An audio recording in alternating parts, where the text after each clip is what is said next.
శకుడు ఉన్నాడు, నా ఈదుడు కర్ణుడు ఉన్నాడు, మా గురువారు ద్రోణాచార్యుడు ఉన్నారు, మా తాత భీష్మ రాజేంద్రుడు ఉన్నాడు. ఏమి ఎప్పటికీ మీకు సహాయపడదు.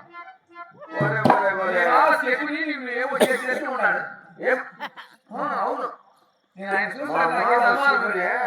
ఏమని ఏమని మాట్లాడుతుంది కనుక మొట్టమొదటి వారు ధర్మరాజండి. ధర్మరాజు ధర్మరాజు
శ్రీకృష్ణ పరమాత్మ పుట్టింది ఒక చోట, పెరిగింది ఒక చోట, కులముల గోత్రముల అటువంటి వాడి మాట చెప్తాడు.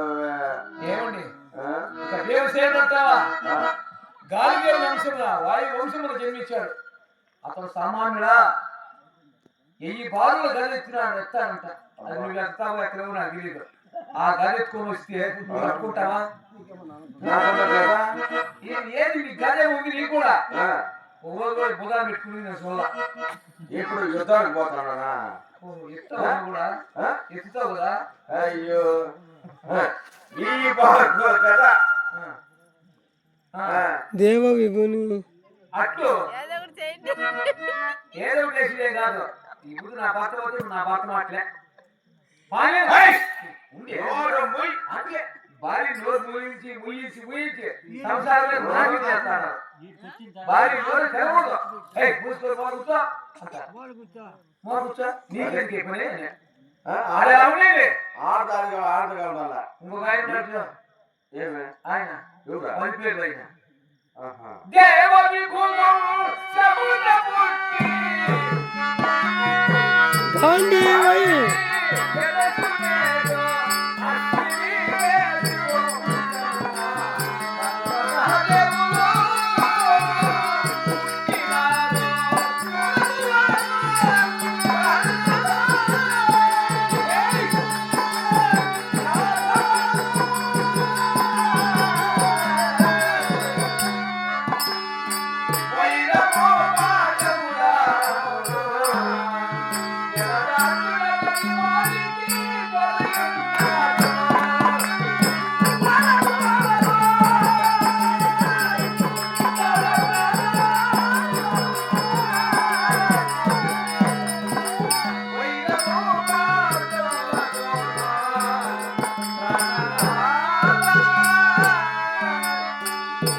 అర్జునుడు దేవేంద్ర అర్జునుడు జన్మించే అతనికి అర్జున, పల్గుణ, పార్థ, కిరీటి, శాతవాహన, ధనంజయ, విభీషి, విజయ, సవిసాచి దిశనామదాయి ఇరు కరముల చేత అస్త్రములు వేస్తారు. ఆయన అస్త్రదాన్ని మీరు తట్టుకుంటారా? ఈదుటూ పోగుతాయి నువ్వు ఇన్నాళ్ళు పోవాలి, పొగలు కంటే కుదరరా? పొగలు పట్టుకొని పోగు చేస్తామే. నీ బలం నాకు తెలుసునే. అవును, ఎక్కడ కొట్టి నాకు తెలుసు. నీ ఇంకేం కాదు. వాళ్ళు కొట్టి కొట్టగలరు, నువ్వు కొట్టే కొట్టగలరు. ఏమన్నా ఇట్లా పడిపోతావు. అప్పుడు ఎవరు దిక్కుండే మాట్లాడదా? అంతే కదమ్మా. ఏం సత్తావు నీ దగ్గర?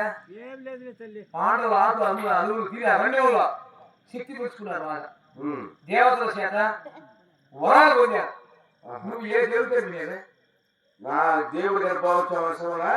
దేవుడు నా దగ్గర దిగి వస్తాడు. అట్లా కుదరదండి. వద్దని చెప్పి వద్దంటే వద్దు. నా మాట వినండి. అవునండి, శ్రీకృష్ణ పరన్నాడు మహానుభావుడు మహావిష్ణు ఇందుగలను అందుగలను ఏయ్! అందెందు లేదు మాటములు చూడునే. మాటములు చూడునే. పలికిన